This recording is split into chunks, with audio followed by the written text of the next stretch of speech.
नमस्ते बच्चों, BA third year की क्लास में आपका हार्दिक स्वागत है। आज हम राष्ट्रपति की संकटकालीन शक्तियों पर चर्चा करेंगे। भारत ने राष्ट्रपति को जो शक्तियाँ प्रदान की है वो दो भागों में बांटी जाती है, शांतिकालीन एवं संकटकालीन।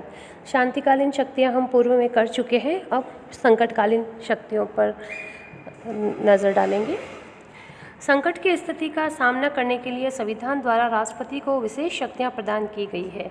राष्ट्रपति को ये संकटकालीन शक्तियां संविधान के प्रावधान के अंतर्गत प्रदान की गई है। संविधान का जो प्रावधान 352, 356 और 360 उसमें ये शक्तियां प्रदान की गई है।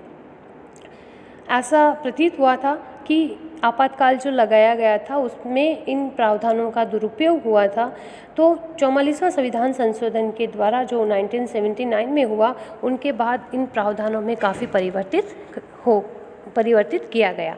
अब हम जो संकटकालीन व्यवस्था देखेंगे बच्चों, वो 1979 के बाद की व्यवस्था है जो 44वें संविधान संशोधन के पश्चात किया गया। उसमें सबसे पहला है बच्चों युद्ध, बाहरी आक्रमण या सशस्त्र विद्रोह की स्थिति से संबंधित संकटकालीन व्यवस्था जो अनुच्छेद 352 के अंतर्गत है। मूल संविधान में यह व्यवस्था थी कि राष्ट्रपति को अनुभव हो कि युद्ध, बाहरी आक्रमण या आंतरिक अशांति के कारण भारत या उसके किसी भाग की शांति या व्यवस्था नष्ट होने का भय है, तो यथार्थ रूप में इस प्रकार की परिस्थिति उत्पन्न होने की आशंका होने पर राष्ट्रपति संकटकालीन व्यवस्था की घोषणा कर सकता था।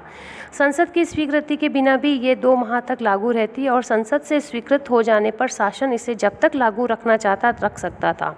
44वें संविधान संशोधन के बाद इस व्यवस्था में परिवर्तन आया। अब देखो बच्चों क्या हो गया। सबसे पहला जो चेंज ये हुआ कि जो आपातकाल लगेगा वो केवल युद्ध, बाहरी आक्रमण या सशस्त्र विद्रोह की स्थिति में ही लगेगा, आंतरिक अशांति के नाम पे नहीं। दूसरा, ये भी प्रावधान किया गया कि मंत्रिपरिषद जब लिखित रूप में राष्ट्रपति को ऐसा परामर्श देंगे तो ही यह आपातकाल लगाया जाएगा। तीसरा परिवर्तन ये हुआ कि घोषणा के 1 माह के अंदर संसद के विशेष बहुमत, जिसमें पृथक पृथक संसद के दोनों सदनों के कुल बहुमत और उपस्थित और मतदान में भाग लेने वाले सदस्यों के 2/3 बहुमत से इसकी स्वीकृति आवश्यक होगी और इसे लागू रखने के लिए प्रति 6 माह बाद स्वीकृति आवश्यक होगी। चौथा, ये परिवर्तन किया गया कि लोकसभा में उपस्थित एवं मतदान में भाग लेने वाले सदस्यों के साधारण बहुमत से आपातकाल की घोषणा समाप्त की जा सकती है। आपातकाल पर विचार हेतु लोकसभा की बैठक लोकसभा के 1/10 सदस्यों की मांग पर अनिवार्य रूप से बुलाई जाएगी। राष्ट्रपति द्वारा की गई संकटकालीन घोषणा को न्यायालय में चुनौती दी जा सकती है। राष्ट्रपति द्वारा 352 के अधीन संकट की घोषणा पूरे देश में किसी एक या कुछ भागों के लिए भी लागू की जा सकती है। इन घोषणाओं के लागू रहने के समय 19वें अनुच्छेद द्वारा नागरिकों को प्रदत्त 6 स्वतंत्रताएं स्थगित की जा सकती है। मूल संविधान में व्यवस्था थी कि संकटकाल के समय नागरिक अपने मौलिक अधिकारों की रक्षा के लिए न्यायालय की शरण नहीं ले सकते, लेकिन 44वें संविधान संशोधन में ये प्रावधान कर दिया गया कि जो आपके अनुच्छेद 21 है, प्राण एवं दैहिक स्वाधीनता का अधिकार, उसको सीमित नहीं किया जा सकता और इसके अतिरिक्त अन्य अधिकारों की रक्षा के लिए नागरिक न्यायालय की शरण नहीं ले सकते। राष्ट्रपति इस संकटकाल के समय संसद को राज्य सूची के विषयों पर भी कानून बनाने का अधिकार दे सकता है। 352 के अंतर्गत अब तक 3 बार संकटकाल की घोषणा की गई है बच्चों। 1962 में भारत पर जब चीन का आक्रमण हुआ और 1971 में भारत पे पाकिस्तान का आक्रमण हुआ और तीसरी बार 1975 में। प्रथम संकटकालीन घोषणा 10 जनवरी 1975 को समाप्त की गई। दूसरी और तीसरी संकटकालीन घोषणा 1977 में समाप्त की गई। वर्तमान में कोई संकटकाल लागू नहीं है।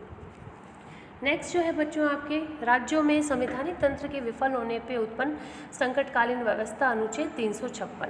देखिए बच्चों, भारत ने संघात्मक व्यवस्था अपनाई है। राज्यों में राज्यपाल जो है वो प्रतिनिधि होता है राष्ट्रपति का, जो राज्यों की व्यवस्था के लिए, कानून व्यवस्था के लिए उत्तरदायी होता है। अब अगर अनुच्छेद 356 के अनुसार राष्ट्रपति को राज्यपाल के प्रतिवेदन पर या अन्य किसी प्रकार से ये समाधान हो जाए कि ऐसी परिस्थिति पैदा हो गई है कि राज्य का शासन संविधान के उपबंधों के अनुसार नहीं चलाया जा सकता, तो संकटकाल की घोषणा की जा सकती है। संसद के द्वारा एक बार प्रस्ताव पास कर राज्य में 6 माह के लिए राष्ट्रपति शासन लागू किया जा सकता है। 44वें संविधान संशोधन के पूर्व राज्य में राष्ट्रपति शासन की अधिकतम अवधि 3 वर्ष थी, लेकिन अब इस व्यवस्था में परिवर्तन किया गया। राज्य में राष्ट्रपति शासन के 1 वर्ष की अवधि के बाद इसे और अधिक समय तक जारी रखने का प्रस्ताव संसद द्वारा तभी पारित किया जा सकेगा जबकि इस प्रकार का प्रस्ताव पारित किए जाने के समय अनुच्छेद 352 के अंतर्गत संकटकाल लागू हो और चुनाव आयोग यह प्रमाणित कर दे कि वर्तमान समय में राज्य में चुनाव कराना संभव नहीं है। किसी भी परिस्थिति में 3 वर्ष के बाद राष्ट्रपति शासन लागू नहीं रखा जा सकता। अब तीसरा है बेटा अनुच्छेद 360 वित्तीय संकट।